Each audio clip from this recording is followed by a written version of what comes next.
AP ASHA workers union CITU పిలుపు మేరకు చెలో విజయవాడకు బయలుదేరిన ఆశాలను పోలీసుల ద్వారా జగన్ ప్రభుత్వం అరెస్టులు చేయించడం సిగ్గుచేటు అని ఆశా వర్కర్స్ విమర్శించారు. కాకినాడ నగరంలో పోలీసులు అడ్డుకున్నప్పటికీ ఆశా వర్కర్స్ నిరసన ప్రదర్శన చేసి ఆర్టీఓ కార్యాలయం వద్ద బైఠాయించి అరెస్ట్ చేసిన ఆశాలను తక్షణమే విడుదల చేయాలని డిమాండ్ చేశారు. ప్రభుత్వ నిర్బంధాన్ని ప్రశ్నిస్తూ ఆశా కార్యకర్తలు పెద్ద సంఖ్యలో కాకినాడ సుందరయ్య భవన్ నుండి కలెక్టరేట్కు వెళ్లేందుకు ప్రయత్నించడంతో పోలీసులు తాళ్లను వాహనాలను అడ్డుపెట్టి ఆటంకపరిచే ప్రయత్నాల పోలీసులకు ఆశాలకు మధ్య తీవ్ర తోపులాట్లు జరిగాయి.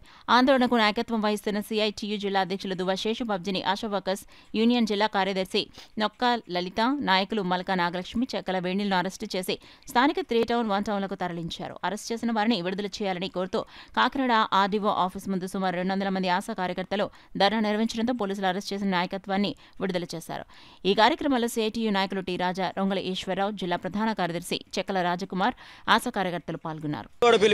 పోలీసులు కాకినాడ నగరంలో, కాకినాడ జిల్లాలో అనేక అక్రమ అరెస్టులు చేశారు. గత 2 రోజులుగా అక్రమ అరెస్టులు చేసి అనేక కళ్యాణ మండపాల్లో, ఇతర స్టేషన్లలో పెట్టారు. వాళ్ళందరినీ విడుదల చేయాలని చెప్పి పోరాటం చేస్తాను. మరోవైపు సమస్యలు పరిష్కరించాలని చెప్పి 4.5 సంవత్సరాలుగా పోరాటం చేస్తుంటే ప్రభుత్వం కనీసం స్పందించలేదు, మాట్లాడలేదు. కలెక్టర్ గారిని కలవడానికి లేదు, సీఎం గారిని కలవలేదని చెప్పి ఈరోజు అర్జీలు పెడతా ఉన్నారు, వినతి పత్రాలు ఇస్తా ఉన్నారు. ఎన్ని ఇచ్చినా సరే అటు స్పందించట్లేదు. ప్రభుత్వం తక్షణం స్పందించాలని చెప్పి ఈరోజు ఆందోళన చేస్తా ఉన్నాం.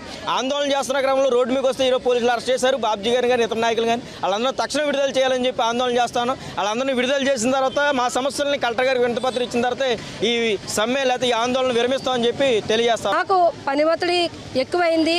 శ్రమకై తగ్గ 26,000 జీతం మాకు ఇవ్వాలి, వేతనం ఇవ్వాలి, కనీస వేతనం ఇవ్వాలి.